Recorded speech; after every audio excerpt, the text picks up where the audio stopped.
Quando você pensa no Sermão do Monte, o que vem à sua mente? Você já conseguiu olhar para esse texto e vê-lo como um texto único? Apesar da gente ter aqui na nossa Bíblia, na minha é assim, acredito que na sua também. A gente tem uma série de temas aqui, né? Eles dividem os versículos de acordo com o tema, mas apesar de vários temas terem sido apresentados por Jesus, lembrados por Mateus e aglutinados nesses 3 capítulos do Evangelho, vários temas nós temos dentro desses 3 capítulos, assuntos abordados por Jesus. E às vezes, quando a gente passa desapercebido, a gente não percebe que a gente está lendo um texto só, de orientação única. Se você pegar lá no comecinho, vamos nos prender, ainda que eu não goste muito, mas vamos nos prender aí aos temas que são dados. Lá no comecinho do capítulo 6, qual o tema que é dado? No capítulo 5? Mas no de vocês tem alguma coisa escrita também, a mais ou não? O Sermão do Monte, né? Então, no capítulo 5 começa o Sermão do Monte. E quando você vai lá no capítulo de número 7, antes do versículo de número 28, o que está escrito de tema aí na sua Bíblia? Na minha está escrito aqui. Na minha está escrito o fim do Sermão do Monte. Ou seja, Mateus 7, 28. 7, 28, está escrito o fim do Sermão do Monte. Ou seja, são 3 capítulos de oráculos, de ditos, de ensinamentos de Jesus, que Mateus pegou tudo isso e colocou como se tivessem sido ditos num único dia, né? Lucas fez diferente. Lucas abordou ao longo do seu evangelho todos os temas abordados também por Mateus. Mas Lucas foi fazendo isso ao longo da caminhada de Jesus. Se vocês pegarem o texto de Lucas, capítulo 6, versículos 20 a 49, Lucas 6, 20 a 49, vocês perceberão que ao longo desse texto também está sendo proferido o Sermão do Monte, mas com bem menos temas. Todos os temas que Mateus aborda, Lucas também aborda no seu evangelho. Só que Lucas coloca isso ao longo de toda a vida de Jesus. Mateus não, Mateus junta tudo isso e coloca como se Jesus houvesse dito naquele dia específico, né? E muito tem sido ensinado de maneira equivocada na igreja a respeito do Sermão do Monte. É por isso essa série de estudos, para que a gente possa reorientar e olhar para o Sermão do Monte, volto a dizer, principalmente Mateus 5, 7, de 5 a 7, reorientar, olhar para estes ensinamentos de Jesus na perspectiva de palavras de evangelho e não palavras de lei. É muito comum a interpretação nos dias atuais de que o Sermão do Monte foi uma reinterpretação de Jesus a respeito das leis de Moisés. Isso é possível? É possível essa interpretação? É possível, mas é uma interpretação que diminui o valor que o Sermão do Monte tem. Porque o Sermão do Monte não é só uma reinterpretação das leis. O Sermão do Monte é muito mais do que isso. O Sermão do Monte, conforme nós vamos ver, ele é boa nova. Ele é poder de salvação para a humanidade. Quando nós olhamos para o Sermão do Monte, não na perspectiva da lei, mas na perspectiva do Evangelho, não na perspectiva de que, se cumprirmos aquilo, seremos abençoados, mas nós temos que olhar para o Sermão do Monte na seguinte perspectiva: todos aqueles ensinamentos são orientações dadas por Jesus para aqueles que são agraciados por Deus e assim passam a viver vidas diferentes. Por que essa perspectiva do Sermão do Monte como o Evangelho e não como lei? Porque a gente se funda, e temos que nos lembrar que Paulo escreve antes que Mateus e que Lucas, né? Nós nos fundamos naquilo que Paulo escreve no capítulo 3 e também no capítulo 8 do livro de Romanos. Ou seja, de que Jesus Cristo é o fim da lei. Viver sem Deus é possível. É possível. Nós temos, digo com pesar, infelizmente,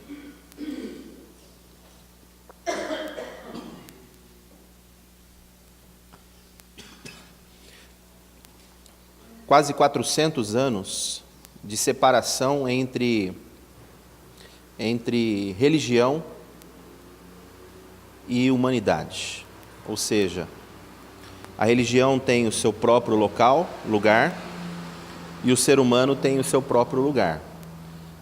Isso é fruto do Renascimento, aprofundado na época do Iluminismo, por teólogos e filósofos, principalmente filósofos, em que afirmam que o ser humano não precisa da religião. São 400 anos dessa teoria. Essa teoria é chamada de humanismo, ou seja, o ser humano não precisa de Deus, à luz da razão.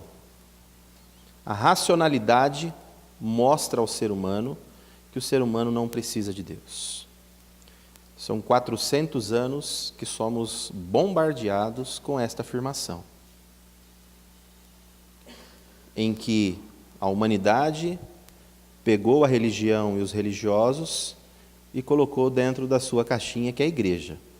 Vocês querem viver religião? O lugar de vocês é aqui.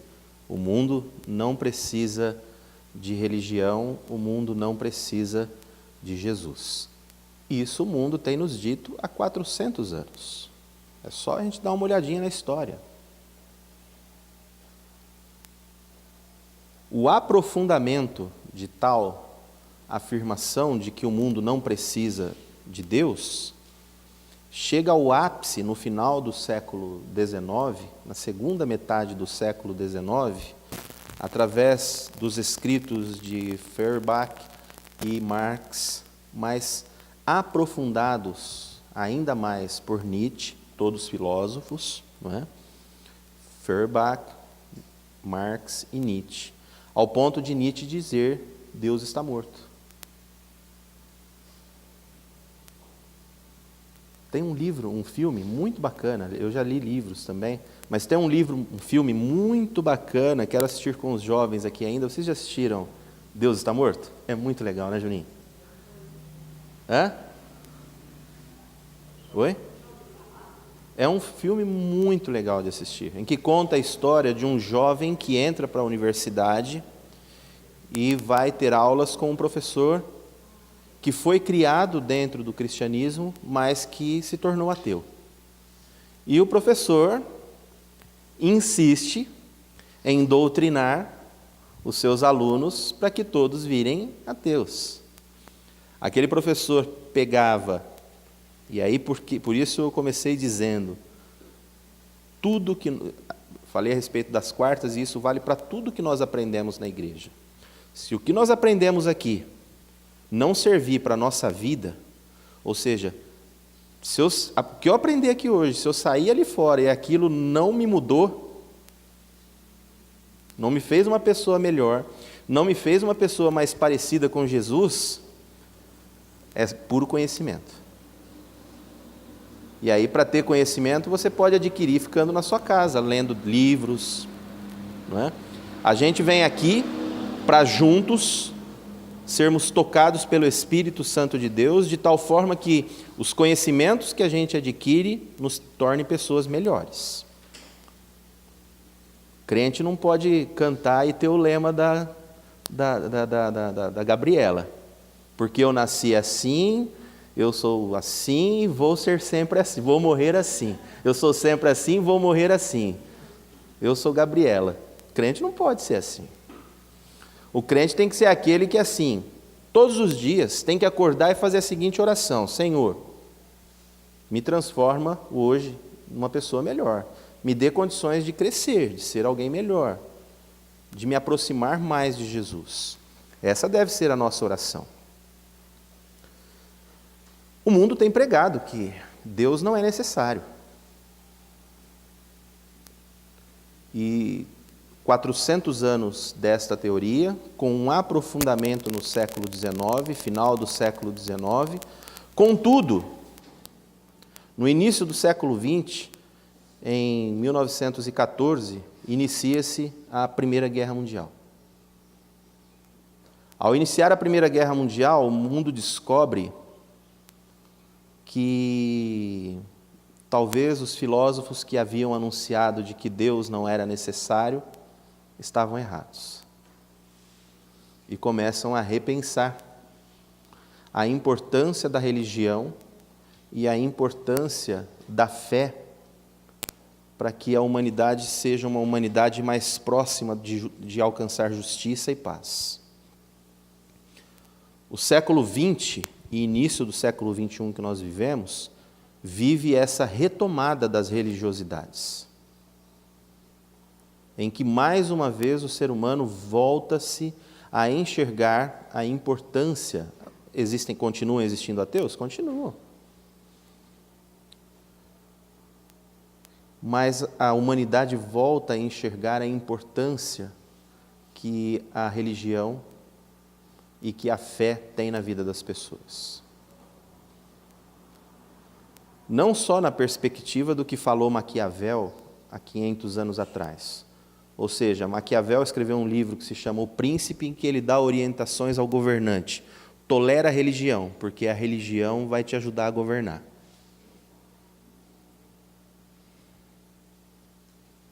Marx disse isso, não é? Recriminando Maquiavel, Marx disse: a religião é o ópio do povo, ou seja, a religião é a droga do povo, porque a religião atordoa, a religião tira a razão, e por isso o aprofundamento do marxismo, principalmente na União Soviética e China, perseguiu grandemente os cristãos. Eles deram o braço a torcer e seguiram as orientações de Maquiavel. Lá na Rússia, por exemplo, eles permitiam a religião ortodoxa, e só. A religião ortodoxa, a católica ortodoxa, tornou-se a religião oficial do Império Russo, e nenhuma outra religião podia entrar na União Soviética durante o governo comunista. Na China, de maneira um pouco mais sábia, os líderes toleraram as religiões que os chineses já tinham, não é? Mas houve, a partir da Primeira Guerra Mundial, uma volta à religiosidade. Agora, a religiosidade é diferente de espiritualidade, porque religiosidade tem quem gosta de cumprir lei. Religioso é aquele que segue rito, é aquele que segue norma. Religioso é aquele que acha que por fazer isso é melhor do que os outros.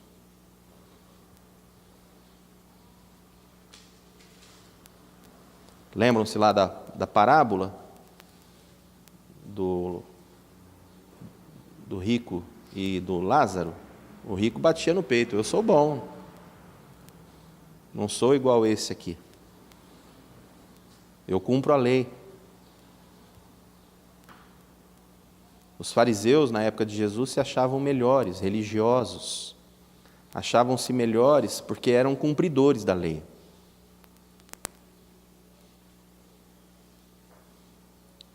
É aquilo que Paulo trabalha de maneira belíssima, tanto no livro, na sua carta aos Romanos, quanto também na sua carta aos Efésios, de que, não é o texto que o Julinho leu hoje pela manhã, quando nós nos fechamos dentro das nossas igrejas e não entendemos que a boa obra deve ser consequência da ação de alguém que vive com Cristo, e por ler e não compreender Paulo, que diz que as obras não são mais importantes, porque importante é Cristo. Graciosamente somos salvos mediante a fé. E quando Paulo diz isso, muitas igrejas fecham-se e deixam de praticar boas obras.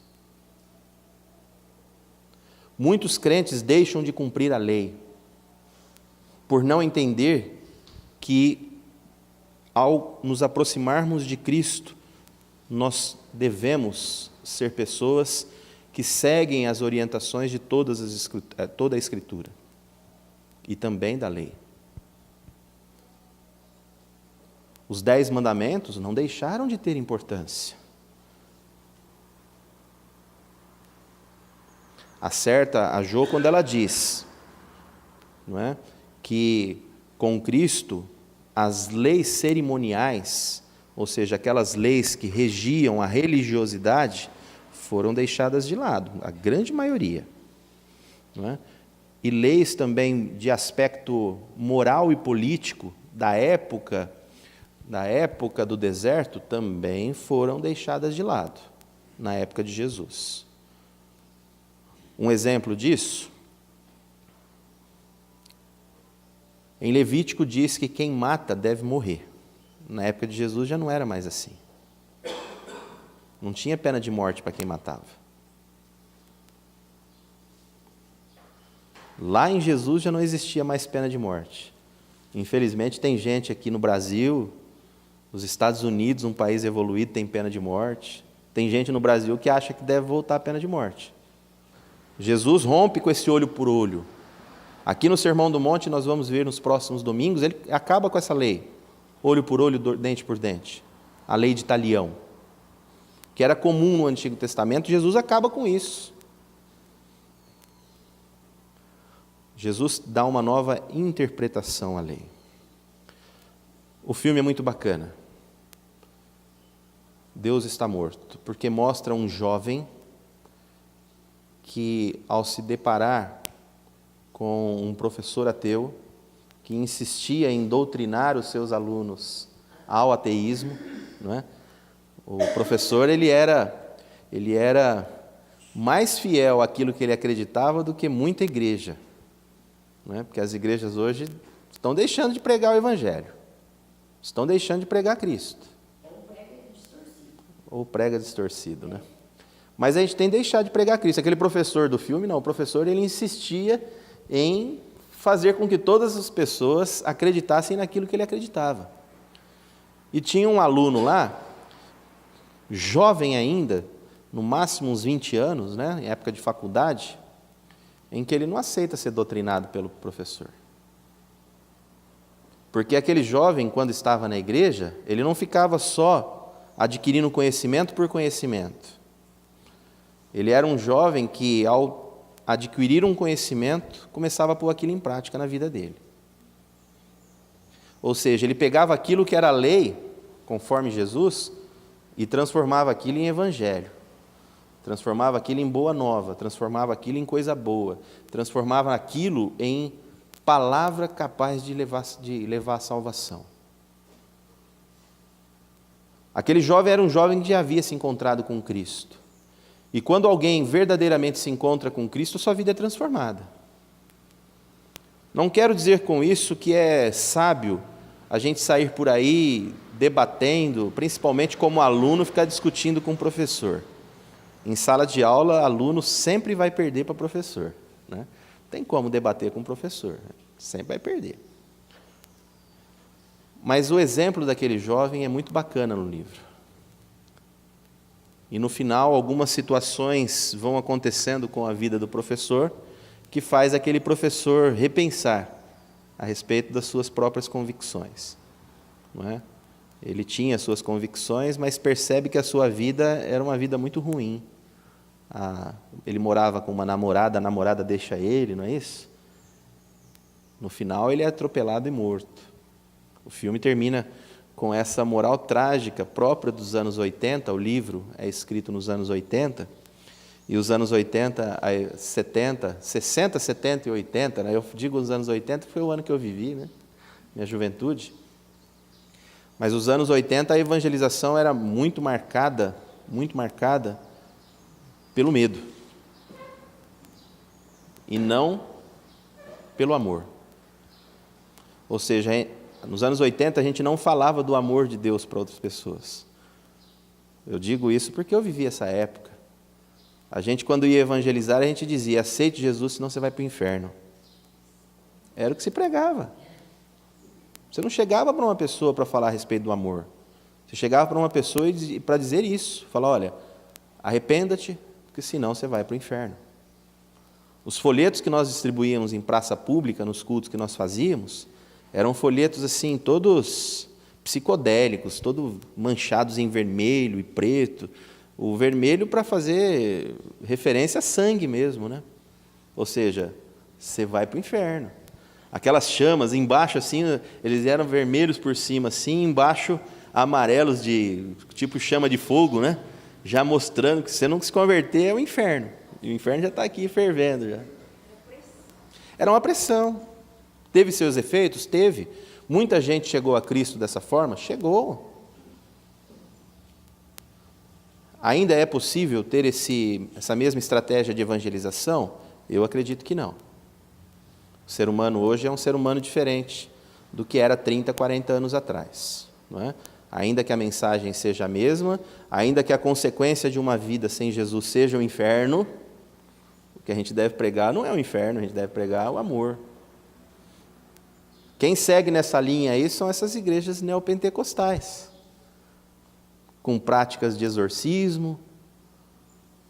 Esses dias eu me peguei assistindo um programa de rádio dessas igrejas neopentecostais, e eu falei, eu quero ver aqui, quero ficar aqui quanto tempo nesse sermão aqui, nesse momento aqui. Ele estava pregando, ao mesmo tempo conversava com algumas pessoas que tinham sido libertas, tinham conseguido bênçãos. Eu falei, eu quero ver quanto tempo nós vamos passar aqui sem ouvir falar de Jesus. Eu fiquei 8 minutos. Eu falei, eu não aguento mais ficar ouvindo isso, né? E tirei em 8 minutos. Não se falou uma vez em Jesus e uma vez em Deus. Falou-se no poder do pastor, no poder da igreja do pastor e no poder do Deus do pastor. O Evangelho, em uma espiritualidade sadia, é aquela que leva o ser humano à transformação do Evangelho. Palavra de Deus para a salvação da humanidade. Palavra de Deus que provoca boas novas e coisas boas na vida das pessoas. É por isso que eu convido vocês, nessa nossa caminhada pelo Sermão do Monte, a olharmos para estes ensinamentos de Jesus na perspectiva do Evangelho, como palavras trazidas por Jesus para que nós alcancemos a salvação. Não é simplesmente uma palavra de escatologia. Escatologia é o termo teológico para coisas do fim, ou seja, o estudo das coisas do fim. Não é nessa perspectiva escatológica, que o que importa é a salvação final. Não é só isso. Quando nós olhamos para o Evangelho de Jesus, nós olhamos naquilo que ele pode produzir de bem nas nossas vidas agora. Porque o Evangelho, ele é esse poder para a salvação e transformação do ser humano. Então a gente precisa, ao abraçar essa espiritualidade sadia e correta que o Sermão do Monte traz, olhar como pessoas que precisam da graça de Deus para viver aquilo ali. Nós precisamos da graça de Deus, através de Jesus Cristo, para viver aqueles ensinamentos que estão ali no Sermão do Monte. Porque se a gente achar que por nós mesmos nós somos capazes de cumprir isso aqui, você vai perceber que você é um hipócrita. É um hipócrita. Porque se você for estudar isso aqui à luz da lei do Antigo Testamento, você vai perceber que aquilo é pesado demais. Agora, quando você olha para o Sermão do Monte, sob a perspectiva do Evangelho, sob a perspectiva de que por nós mesmos nós não somos capazes, e vamos nos esforçar para viver isso que o Sermão do Monte nos traz, amparados na graça e na misericórdia de Deus, isso aqui pode ser bênção para a nossa vida. Dá um toque aí, Vande. Para a gente caminhar e terminar esse estudo de hoje, nesses 10 minutos que nos faltam, algumas curiosidades a respeito do Sermão do Monte. E aí, a partir da semana que vem, nós vamos entrando em tópicos do Sermão do Monte. A primeira curiosidade está ali, né? Eu já disse isso. O texto do Sermão do Monte, ele se concentra, e aí fica a tarefa de casa para você ler essa semana, os capítulos 5, 6 e 7 de Mateus e o capítulo 6 de Lucas, de 20 a 49. Esses dois textos dos evangelhos concentram aquilo que se chama de Sermão do Monte. Uma outra curiosidade a respeito do Sermão do Monte, 2. Nós vamos nos concentrar em Mateus. Não é o texto de Lucas, também algumas vezes nós vamos fazer referência a ele, mas nós vamos nos concentrar na perspectiva de Mateus. Não é? Então é importante a gente saber quem foi Mateus. E Mateus foi o evangelista, Levi, discípulo de Jesus, um dos apóstolos, era coletor de impostos, também chamado Levi, né? E Jesus, quando encontra com ele às margens do mar da Galileia, ele estava sentado na coletoria e Jesus passa por ele e diz: segue-me. E ele, diz a Bíblia, imediatamente se levanta e segue a Jesus. Mateus era judeu, e depois que Jesus vai para junto do Pai no céu, muito provavelmente Mateus continuou pastoreando, como apóstolo, igrejas formadas por judeus que se convertiam ao cristianismo. Ou seja, a comunidade de Mateus era uma comunidade formada por judeus, na sua grande maioria. Ao contrário de Lucas, que Lucas escreve para gentios. Lucas escreve para aqueles que iam se convertendo a Cristo, mas que não eram judeus. Não é? Se vocês olharem o livro de Atos, vocês vão ver que ali tem essa grande diferença entre judeus cristãos e gentios. Não é? Mateus escreve para judeus cristãos, Lucas escreve prioritariamente para gentios. E na perspectiva de Mateus, Mateus apresenta Jesus como sendo o novo Moisés. Olha que interessante.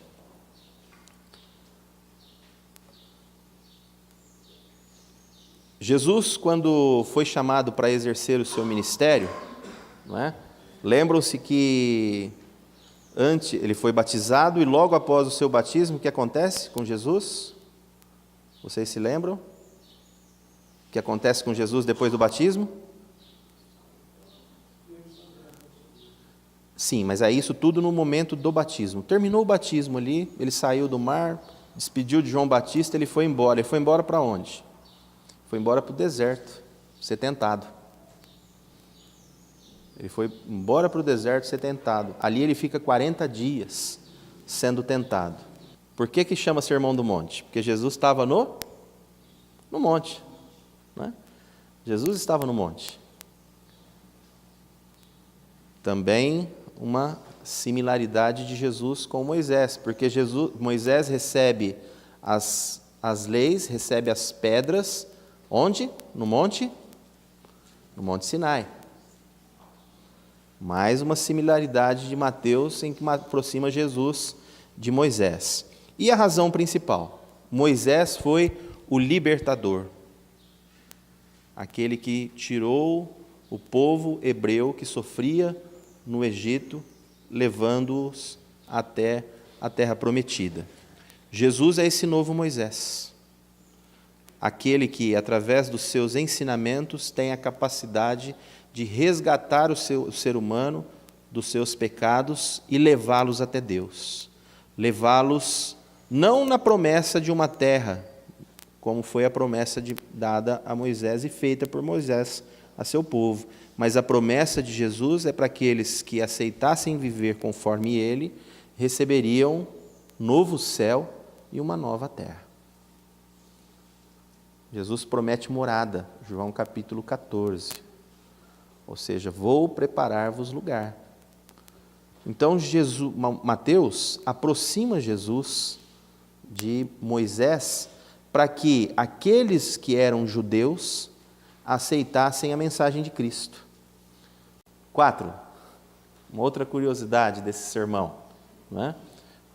O motivo pelo qual ele foi escrito, já disse. Jesus reinterpreta a lei. Não é? A lei diz assim: eu, porém, vos digo.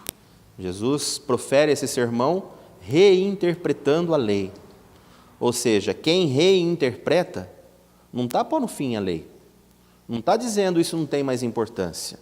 Quem reinterpreta diz o seguinte: isso aqui ainda é importante hoje se nós olharmos assim. Isso aqui ainda é importante hoje se nós pregarmos assim. É isso que Jesus fazia, ele ressignificava aquilo.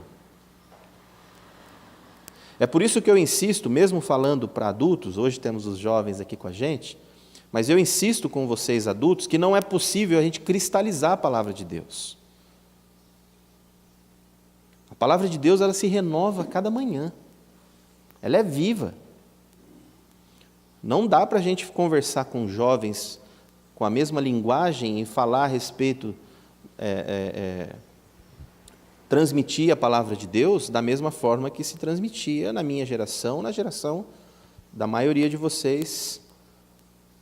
Os jovens hoje a gente tem que ter uma dinâmica diferente para falar com eles. Os valores continuam sendo os mesmos da Bíblia, a palavra de Deus continua sendo a mesma, mas se eu não reinterpretar isso aqui que eu estou lendo de uma forma que eles entendam, eu não vou alcançar essa juventude. Então, é isso que Jesus fez naquela época.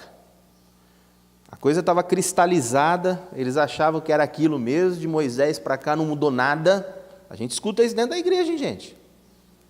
A gente escuta isso dentro da igreja. As pessoas falando assim: a palavra de Deus é a mesma. Continua, ninguém discute isso. O que a gente diz é preciso reinterpretar para os dias de hoje. O que essa palavra significa hoje? E isso a gente precisa falar. A gente tem que dizer isso. Isso na teologia a gente chama de hermenêutica, ou seja, olhar para o texto e interpretar o texto. Temos o livre acesso às Escrituras, não é? Isso é permitido a todos nós.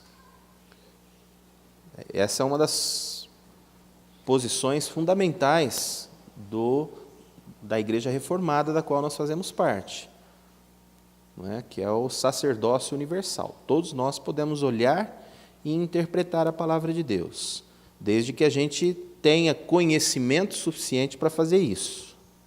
Eu não posso pegar um texto isolado da Bíblia e tentar trazer interpretação para aquilo. Não posso pegar um texto isolado da Bíblia e tentar, de maneira desconexa, criar doutrina. Não pode. Né? A gente tem que ter um conhecimento mais amplo da palavra de Deus. Mas todos nós temos acesso para fazermos aquilo, hermenêutica, para reinterpretar e seguirmos a orientação de Jesus. Porque o bom pastor, o bom líder, o bom professor de escola dominical ainda continua sendo aquele que aplica as técnicas de Jesus. Porque o que Jesus estava querendo dizer, como por exemplo aqui no versículo de número 34, não é? Eu, porém, vos digo. Um bom professor é aquele que usa essas palavras hoje também. Um bom professor de escola dominical é aquele que diz assim: essas palavras hoje querem dizer isso. As palavras da Bíblia hoje significam isso. A gente tem que reinterpretar a Bíblia. Pastor? Um texto sem contexto só serve de pretexto. Essa é É. a questão dele. Cuidado, o texto pode ser usado para uma outra coisa. Então, o motivo do Sermão do Monte. Jesus traz novos ensinamentos para reorientar as leis e fazer com que as leis passassem a ter importância na vida das pessoas. Ressignificar. Quinto ponto e último. Quando? Ele acontece logo no início do ministério de Jesus. Não é? A gente, tanto em Mateus quanto em Lucas, o Sermão do Monte ainda está na aquilo que chamamos da primeira fase, que é o ministério galileu, ou seja, o tempo em que Jesus pregou para os seus ali, né? Uma boa abordagem histórica da Bíblia ainda que Lucas seja muito detalhista, com toda certeza é dos evangelhos aquele com mais detalhes históricos, o livro de Marcos é aquele que dá uma boa orientação de como as coisas acontecem. O livro de Marcos, ele é escrito de Jesus começando o ministério na Galileia, indo em direção a Jerusalém, ou seja, o início do seu ministério indo em direção ao clímax do seu ministério, que era o seu sacrifício em Jerusalém. Marcos começa a escrever a respeito de Jesus nesse sentido, não é? E é por isso que o ministério de Jesus na Galileia é chamado da primeira fase do ministério de Jesus. É nesse momento em que ele profere o seu sermão do monte. É nesse momento que ele estava chamando ainda os discípulos para seguirem. Não é? Se vocês olharem, por exemplo, em Mateus, no capítulo 4, tem ali o chamado da maioria dos discípulos, né? Dos filhos de Zebedeu, Tiago e João. Tem também o chamado ali de Pedro e André. Né? Jesus estava ainda formando os seus discípulos. E é no começo do seu ministério que ele já traz esses ensinamentos de ressignificação da palavra de Deus, em que ele chega através desse sermão e diz: a lei, ela tem importância se for aplicada na minha vida. Ou seja, as leis do Antigo Testamento só têm importância se elas me trouxerem boas novas e me fizerem praticar coisas boas. As leis do Evangelho só têm importância se forem palavras que me levem à salvação. As leis do Evangelho só são possíveis se elas apontarem para Cristo, como diz Paulo na carta aos Romanos. O fim da lei é Cristo. A finalidade para a qual a lei foi escrita é apontar para Jesus Cristo e não para trazer mérito ao ser humano. O nosso mérito é Cristo Jesus. Somos salvos mediante a graça. Somos salvos pela graça mediante a fé. Porque o cumprimento da lei só nos leva a isso, a gente achar que a gente é bom e achar que a gente tem mérito.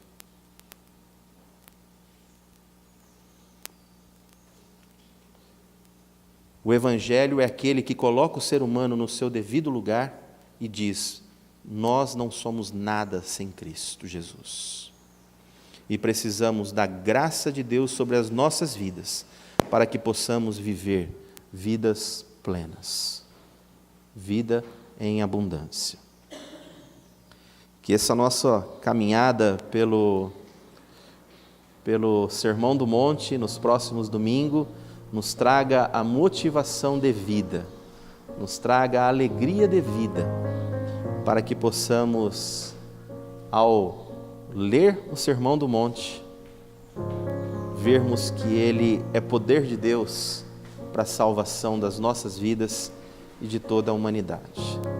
O Sermão do Monte é evangelho e não é lei. Que Deus nos abençoe e guarde as nossas vidas até o culto de hoje à noite. Amém?